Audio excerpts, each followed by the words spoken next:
Hi. A couple days ago, I did a YouTube video on my channel that was entitled um, "My Guitar Journey: Electric Guitars." I've been playing for almost 6 decades, maybe more, and I think that's a great for a historical perspective on not only what I've been through, but I think a lot of other people who have been playing for quite a while, and everybody's journey is unique. But right now I like to speak about amplifiers because, can't have electric guitars without amplifiers. At least back then, there's ways to get around it now. But so let me go through it chronologically. And here you're talking about 63. Late 63 is when I started getting interested in guitar. And I'm going to put up here or here somewhere a link to that guitar journey if you want to check it out. But this starts, somewhere around there, late 63, early 64. And my first amplifier was an Ampeg. And it must have been a tube at that time, a tube amplifier, small. I don't know how I got it, and I do remember that it didn't have reverb, and I wanted reverb, so I bought some other small gizmo. I don't know. I don't think it was just a reverb unit. I think it was integrated into another amp, and I hooked them together, and and then I got my reverb. But and I can't tell you what model Ampeg that was, but it was okay for practicing, and I think I used it for my very first band. We played only a couple jobs, and then it was my time to leave the area and go to college, so it didn't last long. But it was so much fun, covering the tunes of the day. But my first large amplifier, and we're talking here a Fender Super Reverb. It's blackface, but they didn't call it blackface back then because it was the only thing they had at that time, mid-60s, 64, 65. And I got it, I'm thinking 8th Street Music in Philadelphia. And that's what I picked, I don't think it occurred to me that I would have to cart this around upstairs and downstairs and in my car. And it was, super reverbs are sort of square shaped, and 410s.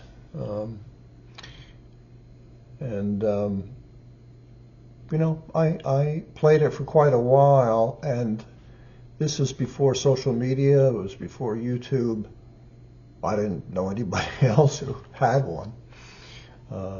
Now I know that this was a favorite, especially earlier in their careers, for Derek Trucks and Stevie Ray Vaughan. They buy several, hook it together, and turn them way up. I did not turn them mine way up. This was still clean. The songs of the day were pretty clean at this time.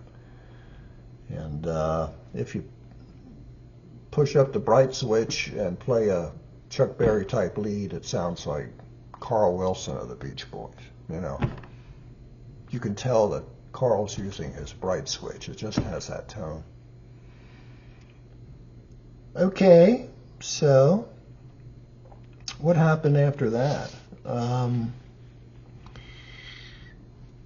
That was a combo amplifier, but it was heavy, awkward because of its size, and I bought a custom with the K, the Naugahyde jobs. It was white. I think there were two 15s in it, and whatever the separate head, solid state, whatever the basic thing, maybe 100 series or something. I don't know what the actual wattage was, but Now that was easier to get around, you know, than the Super Reverb, because the cabinet had wheels and the top solid state was very light. It was light, you know. I mean, it had more girth, but I don't think my bass player, I think he had a custom too. He bought one too. They were sort of in. As a matter of fact, after that one, I upgraded to the next higher one. It might have been called a 200 series. I don't know. It was a larger head, and it had more controls. And one of the controls was a tone knob that really changed the tone of the amp as you went through these 4 or 5 or however many notches there were. And one of them was definitely what John Fogerty used in his early to mid-career whenever he was doing a lead, and had that strong electronic mid-range sound, and they were using custom. I think that's what he was using, because it's just very unique, that tone. Okay. So, and just like on guitars, I don't know what I did with these, especially amplifiers. You know, you're not going to be just sending them off to eBay, you know, and packaging, you know, it costs a fortune, but I just don't remember. But, you know, always looking for something else, and trends change. Trends change. So the sun is out, and an Ampeg V4 is in. I'm pretty sure it was called a V4 lead. I don't know what was in the bottom, maybe 215s, I don't know, because it was a big bottom, but it was large, and the head was large too, and that was tube, and that was very in for a while, and I used that for some of our mini concerts, and I liked it. You know, it had a good tone. I had no trouble with it. I think it was called a 100S. There's switches, rocker switches all over the place to get different tones. Okay, and then, by the way, this Ampeg, I believe I got that at Sam Ash in New York. And Sam Ash at that time had their generic cabinets, 412s. So I bought 2. There I was. That's what everybody was doing, you know. Typically with Marshalls, but you know, Ampeg. They were fairly popular. The Rolling Stones used those for a while. Okay. Then things changed. At least for me, not everybody, but the idea of getting a small combo amplifier with 110 or 112 inch appealed to me. Easy to carry around. You can turn it up. So I bought a Roland Cube, and I think you know what they are. They were very popular for a while. Built like a tank, you know. You can still buy them used. Roland Cube, I think I bought the 30 first, and sort of a beginning of modeling, because it had sort of a, I don't know what they called it, a Fender, they didn't use the word Fender, American or British sound or acoustic, you know, I don't remember all the settings, but I didn't, you know, I've used modeling amps after that. I was never convinced that these were really authentic tones, having had quite a few Fenders and other amplifiers. But anyway, that's neither here nor there. So I had the Roland Q, and that was at home. I was not playing at this time. So I upgraded the 30 to a 50. Might have had more options there, you know, bigger speaker. So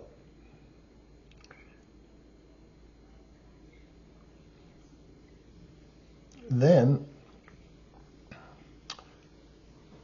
I started playing again, and I got a Music Man. I guess it was 50 watts. There's a switch to bring it way down. Tube amp, hybrid tube amp. Was it tube power amp and the preamp was solid state? Perhaps that's what it was. I can't swear by it, but that's what my memory tells me. And 210s, combo amp. Again, heavier than you'd think it'd be. You know, these transformers. Yeah, and I used that for quite a while. That was a good amplifier.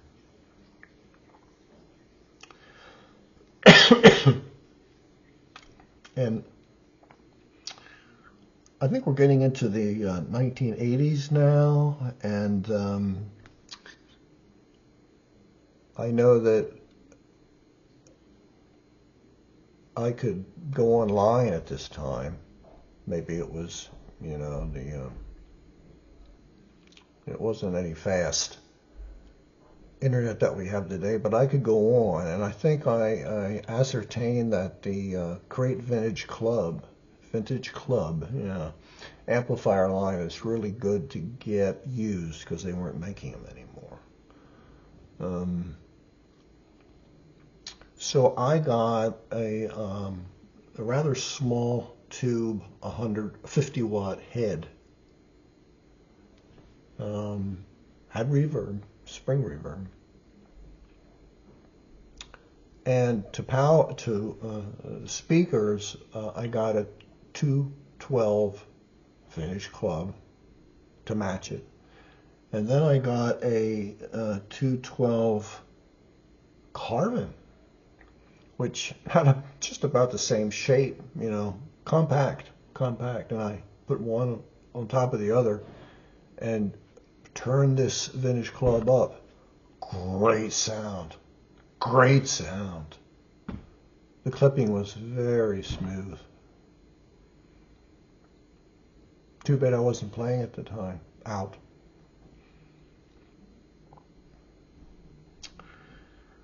So, as we get into the 1990s, again, I don't know what I did with that. I can't imagine, actually.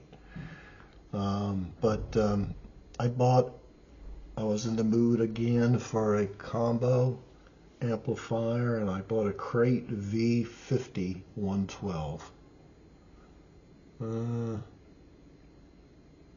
And, you know, that had a sort of a different tone, a little harder edged, but it was loud, and I played that for a while. This is, and I played out with it a little bit. Now, this is one of the circumstances that I remember why I sold this. And without getting into the ugly details, I was hired to take somebody's place who they weren't happy with, and it was a trio, guitar, bass, and drums, playing a lot of 80s music, which you know, I hadn't played for a while, so I had to really woodshed. I did the best I could, and we played a club, and I was let go. I was shocked because they really didn't give me a chance to really get this into my hands and my head. But and then they hired the guy that I replaced, and he didn't work out either. So I don't know, what can you say? But I was so disgusted and hurt, to be honest with you, because at this point I had been playing for three, four decades. You know, all sorts of music and styles. I can't say that a lot of the songs that they wanted me to learn, it would be my choices, but it wasn't my band. So I sold it. I sold that amp in disgust. I don't want to have anything to do with this stuff. I'm going to get into something else. Maybe I even sold my guitar. I don't know. But I was just out of it. I don't want to play. I'll just play at home. So that's what happened. And I do remember I bought a Roland Blues Cube. It's a 12-inch 50-watter. That's different than the Cube. The Blues Cube is an amplifier with fairly conventional controls. It's not trying to be different amplifiers. And it was blonde, sort of looked like an old Fender, you know. I think they were going after that look. And for a solid state, that thing really had a great tone. Great tone. Had a good distortion option there built in. So, but I had noticed that it was beginning to develop a hiss. Sort of that solid state is. And I could see the way it was going. I thought, I better sell this while I can, because I'm not going to get this repaired. And I did. I sold it to a fella that came to the house with his dad, and he played it, and he loved it. You know, so I think I don't have any qualms about selling it. It still had that great sound. You know, I didn't ask that much, but that was a goodie. That was a goodie. So, what else did I get? PV. Bought a PV Bandit because, again, you know, the internet was going now, and you can learn stuff that I couldn't learn before. So I bought an old one, a fairly early model, and I was disappointed. I didn't think that it had much volume. I didn't think it had much tone. I forget all, but I was a little disappointed, but I'm reading the reviews and they're really good, you know, so I thought, well, I'm going to get a newer model, not new, but newer. And I did, and that sort of did it. That was a good amplifier, and it was louder. And I kept that for quite a while. I wasn't playing, and then I was. With that same drummer, a different bass player, a trio, guitar, bass, and drums, and I was a guitar player. And now we're playing oldies. We're not playing 80s. And the very first time we played, it was a very large room. And the first time that I had actually played with this bass player, I mean, he came on with a huge rig and played really loud. And I thought, well, what am I going to have to do here now? I had to keep up, so I kept turning it up, and giving it all you can in the back end there, because it has like attenuators and things. And it sounded worse and worse the more I turned it up, despite the trans tube. It just sounded, it did not increase the bluesiness, the fatness. No, sustain, it didn't increase the sustain. So I was sort of disappointed if this is what it's going to be. So the fellow that I was replacing, I asked him, what do you think I should get for this band? Because you're leaving. He said, well, why don't you get a Fender Blues Junior? And I said, Blues Junior? That's for what? And he said, well, it's 15 watts, but it's tube and it's loud. So he convinced me. And then he was right. It was loud. And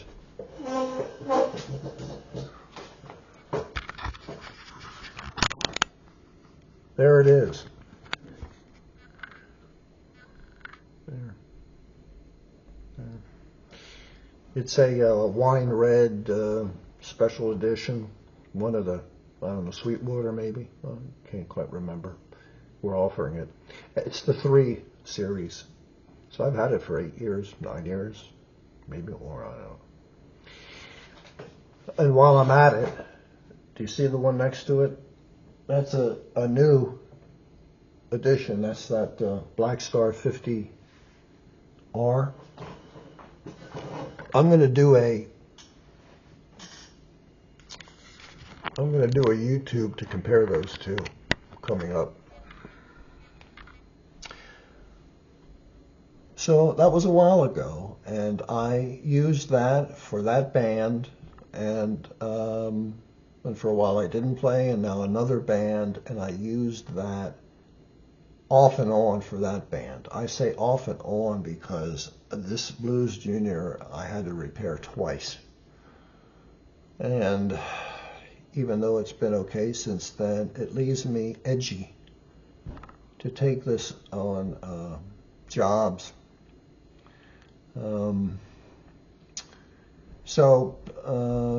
I did put another speaker in here, an Eminence, and it's even heavier than it was. It's 34 pounds or something like that. So I wanted to get a reliable solid state amp that weighed a lot less, and I bought a PV Envoy. That's 110, 40 watts. For a guy that likes clean, that was really nirvana, because that clean channel, I don't care how loud you turn that up. Now I can't say I've ever played it down here in the or with a band all the way up, but 2 o'clock. Clean, clean, clean, clean, clean. There's really no push clean to it that I could discover at a reasonable volume. And it does have a whole other channel for distortion, 3 different kinds of distortion. But that almost sounds like it's coming from a different amp. You know, it's really designed for very strong distortion, not a pushed clean or just a light distortion. So I didn't use that much, but I did use the clean channel. And it was lighter. It was lighter. And I put a different speaker in there. I took out the whatever they call those. I'm really out of it today, but I put in a Celestion V Junior. That's what it was called. Much bigger magnet, and it took out some of the harshness of the OEM speaker. A little heavier. So it was time to change again. So I sold that locally. He got a good amplifier. I had the foot switch to go from clean to dirty. Clean to dirty. Yeah. And I first bought this Black Star 30E.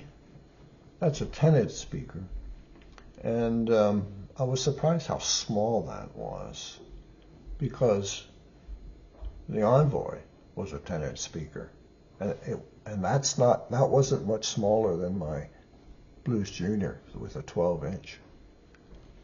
So I was thinking that size. No, this looked like a like a bread basket. It wasn't very big. So and the back was closed, so it had a constrained boxy sound, and not that loud for 30 watts. and it doesn't have reverb. It has delay. No, not sure why they did that. Electronic delay. And I like rockabilly, and that's when I use delay, but I use it with my pedals. So because of that, I traded it back in. She let me, the salesperson, did me good.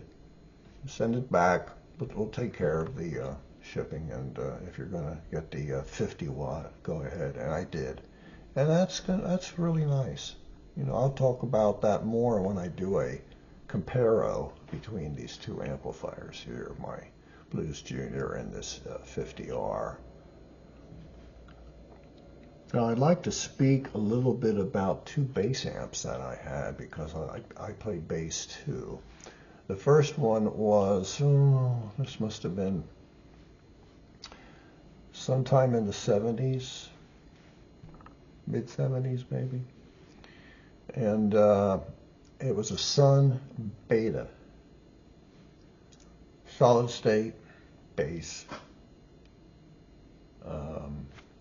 two-piece head, and the cabinet was a big cube, and they called it a folded horn design. Is that what they called it?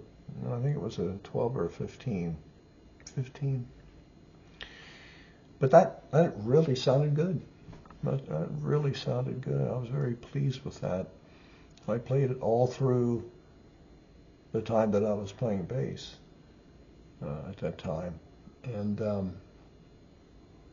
never gave me a moment's trouble. And during the summer, we played outdoors at carnivals, and it did fine there too, outdoors. So, needless to say, they haven't made those for years and years and years. I sold mine to my nephew.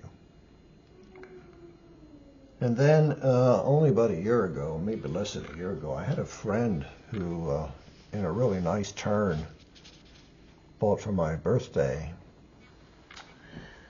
the Fender Rumble. You probably know what they look like. Let's see here. We get that. Fender Rumble. Well, this is hard because everything's, you see it right here. That's the 40 watt version. I think that's a 10-inch, but you'd never know it. This is an unheralded gem, because it really sounds good, and there's a lot of controls to change the tone.